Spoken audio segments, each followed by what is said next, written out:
जय हिंद दोस्तों, स्वागत है आपका हमारे YouTube channel target classes schedule में। आज हम मुगल सल्तनत के बारे में पढ़ने वाले हैं। मुगल सल्तनत से संबंधित हम पूरा का पूरा सिलेबस इसमें कवर करेंगे, जिसमें हम मुगल वंश के शासकों के बारे में पढ़ेंगे, चाहे वो बाबर हो, हुमायूं, अकबर, जहांगीर, शाहजहां, औरंगजेब और औरंगजेब के बाद में जो शासन में गद्दी पर बैठे उनके बारे में भी हम जानेंगे। मुगल सेना, मुगल समाज, मुगल अर्थव्यवस्था, वास्तुकला, चित्र, विज्ञान और प्रौद्योगिकी को भी हम इस सिलेबस में, इस टॉपिक में कवर करने वाले हैं। तो जो इस चैनल पर नए आए हैं वो चैनल को सब्सक्राइब कर दें और सभी वीडियो को अंत तक देखिएगा, क्योंकि बहुत इंपॉर्टेंट टॉपिक होने वाला है और इससे बहुत सारे क्वेश्चन भी एग्जाम्स में पूछे जाते हैं। तो बाबर ने 1526 ईस्वी में पानीपत की पहली लड़ाई में इब्राहिम लोदी को हराने के बाद मुगल साम्राज्य की नींव रखी थी। यह एक बहुत अधिक केंद्रीकृत और मजबूत साम्राज्य था और आगे की 200 से अधिक वर्षों की अवधि तक इन्होंने शासन किया। अपनी शक्ति की ऊंचाई पर मुगल साम्राज्य अफगानिस्तान से बंगाल तक और कश्मीर से दक्षिण में तमिल क्षेत्र तक फैला हुआ था। अब हम बात करेंगे मुगल थे कौन, कहाँ से आए थे, कौन थे। तो मुगल शासकों के दो महान वंशों के वंशज थे। मुगल शासक दो महान वंशजों के वंशज थे। अपनी माँ की ओर से वे चंगेज खान, जिसकी मृत्यु 1227 में हुई थी, उनके वंशज थे। मंगोल जनजातियां, चीन और मध्य एशिया का यह शासक था। अपने पिता की ओर से तैमूर, जिसकी मृत्यु 1404 में हुई थी, ईरान, इराक और आधुनिक तुर्की के शासक के उत्तराधिकारी थे। मुगलों को मुगल या मंगोल कहलाना पसंद नहीं था। ऐसा इसलिए था क्योंकि चंगेज खान की जो स्मृति है वो सभी लोगों के दिमाग में नरसंहार से जुड़ी हुई थी। अतः ये मंगोल प्रतियोगियों उज्बेक के साथ भी जुड़ा हुआ था। हालांकि मुगलों को अपने तैमूरी वंश पर गर्व था, कम से कम इसलिए नहीं कि उनके महान पूर्वजों ने 1398 में दिल्ली पर कब्जा कर लिया था। उन्होंने अपनी वंशावली को चित्रात्मक रूप से मनाया। प्रत्येक शासक ने तैमूर और स्वयं बनी तस्वीरें प्राप्त की। अब हम बात करेंगे महान मुगल की। तो मुगल वंश के 6 प्रमुख शासक बाबर, हुमायूं, अकबर, जहांगीर, शाहजहां और औरंगजेब थे। उन्हें महान मुगलों के रूप में जाना जाता है। महान मुगलों का युग जो 1526 में बाबर के सिंहासन पर आसीन होने के साथ शुरू हुआ था, 1707 में औरंगजेब की मृत्यु के साथ समाप्त हो गया। 1707 में औरंगजेब की मृत्यु के बाद 1857 में अंग्रेजों द्वारा मुगल साम्राज्य के औपचारिक विघटन तक मुगल साम्राज्य पर कमजोर उत्तराधिकारियों का शासन था। उत्तर मुगल शासक या निचले मुगलों का नाम से इन्हें जाना जाता है। अब हम बात करेंगे इसके शासक जो संस्थापक था बाबर। तो बाबर का जो शासनकाल रहा, याद रखिएगा, 1526 से 1530 ईस्वी तक था।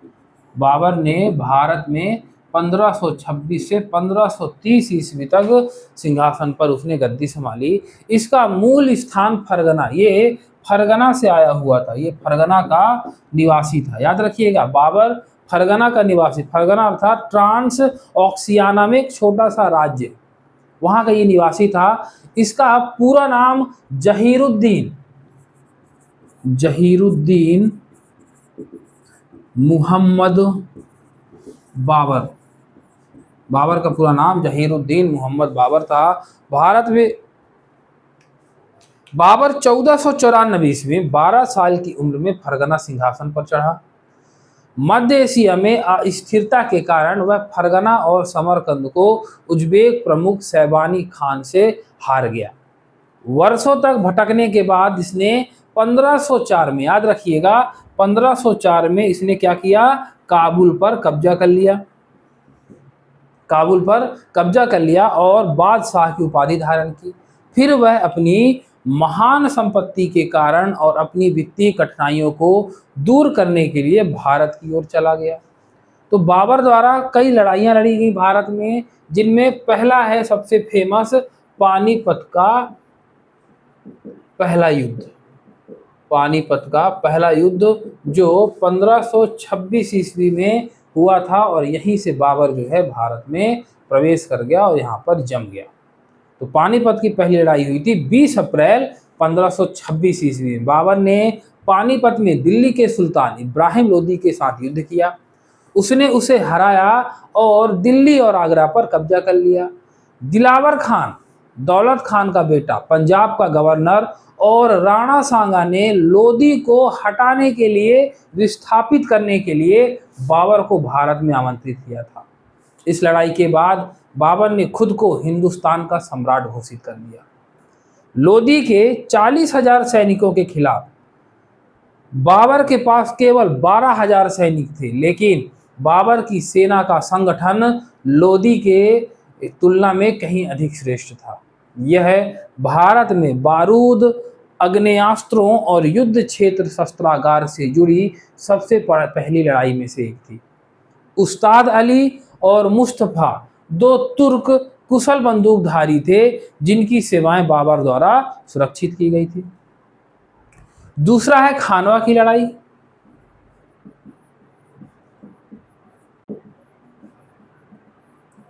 खानवा की लड़ाई 17 मार्च 1527 ईस्वी को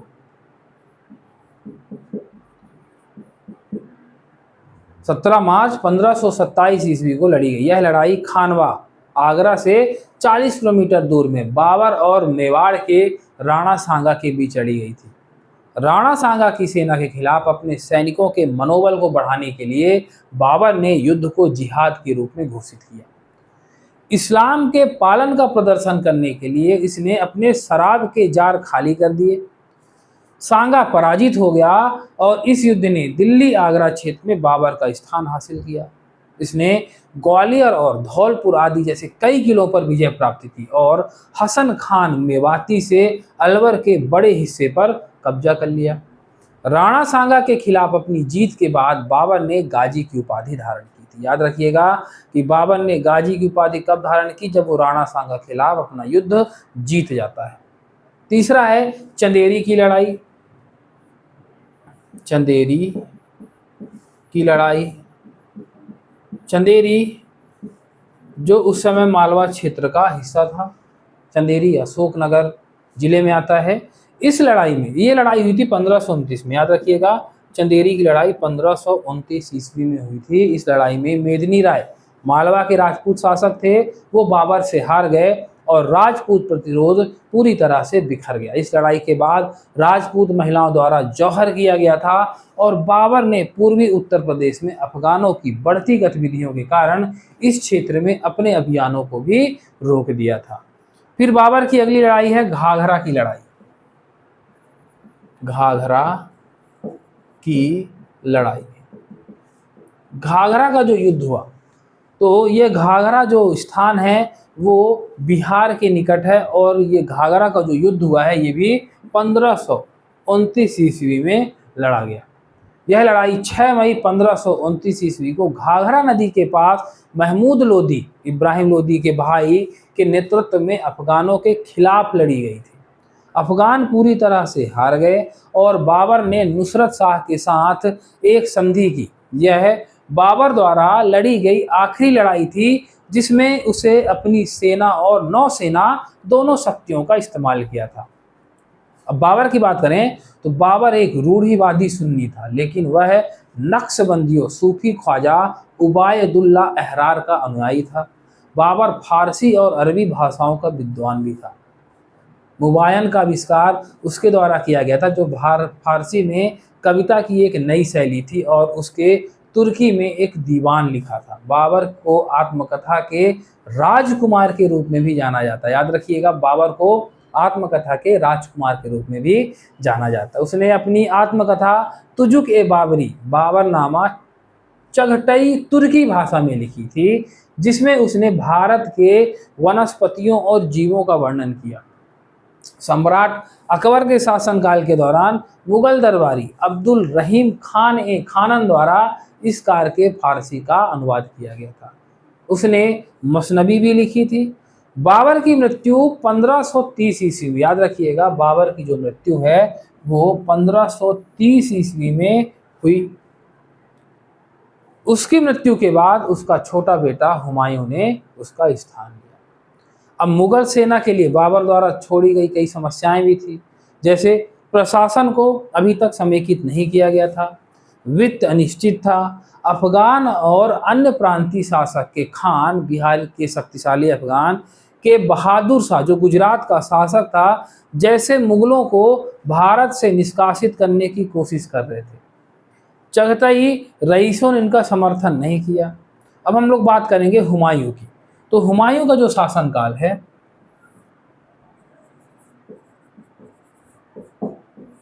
हुमायूं तो हुमायूं 2 बार गद्दी पर बैठा, 1530 से 1540।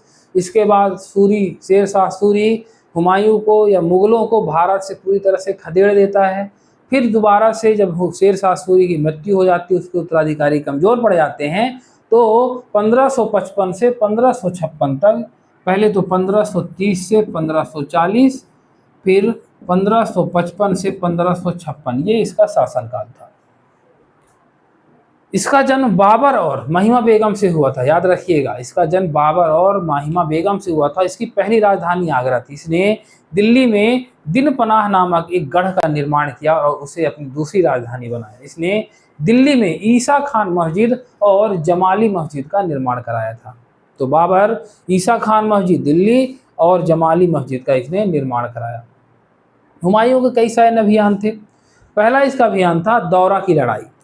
पहला अभियान था दौरा की लड़ाई। दौरा की लड़ाई हुई 1532 ईस्वी में। दौरा की लड़ाई 1532 ईस्वी में हुई। ध्यान से सुनिएगा। शेर खान, जिसे बाद में शेर शाह कहा गया, के नेतृत्व में बिहार और उत्तर प्रदेश के आसपास के क्षेत्रों में अफगान शक्ति के विकास ने हुमायूं को कार्रवाई शुरू करने के लिए मजबूर किया था। 1532 में दौरा में अफगानों को हराकर हुमायूं ने चुनार के शक्तिशाली किलों को घेर लिया। चुनार किला की अगर बात करें तो इस शक्तिशाली किले ने आगरा और पूर्व के बीच भूमि और नदी मार्ग की कमान संभाली और इसे पूर्वी भारत के प्रवेश द्वार के रूप में जाना जाता है। 4 महीने बाद हुमायूं ने शेर शाह के वचन पर विश्वास करते हुए कि वह मुगलों के प्रति वफादार होगा, घेराबंदी वापस ले ली। और यह एक बहुत बड़ी गलती साबित हुई हुमायूं के लिए, क्योंकि वहाँ पर शेर शाह को उसने छोड़ दिया और वही शेर शाह बाद में हुमायूं के लिए सर का दर्द बना। दूसरा युद्ध हुआ चौसा का युद्ध। हुमायूं के द्वारा लड़ा गया दूसरा युद्ध चौसा का युद्ध, और यह युद्ध 1539 ईस्वी में लड़ा गया था। याद रखिएगा, चौसा का युद्ध 1539 ईस्वी में लड़ा गया था। डेट बहुत अच्छे से ध्यान रखना, क्योंकि डेट जो है दिनांक क्वेश्चन पेपर में पूछा जाता है। यह लड़ाई शेर खान ने अपने बेहतर सैन्य कौशल के कारण जीती थी। इस लड़ाई में 7000 मुगल रईस और सैनिक मारे गए थे और हुमायूं को खुद गंगा नदी को तैरकर अपनी जान बचाने के लिए भागना पड़ा था। अगला युद्ध होता है कन्नौज का युद्ध।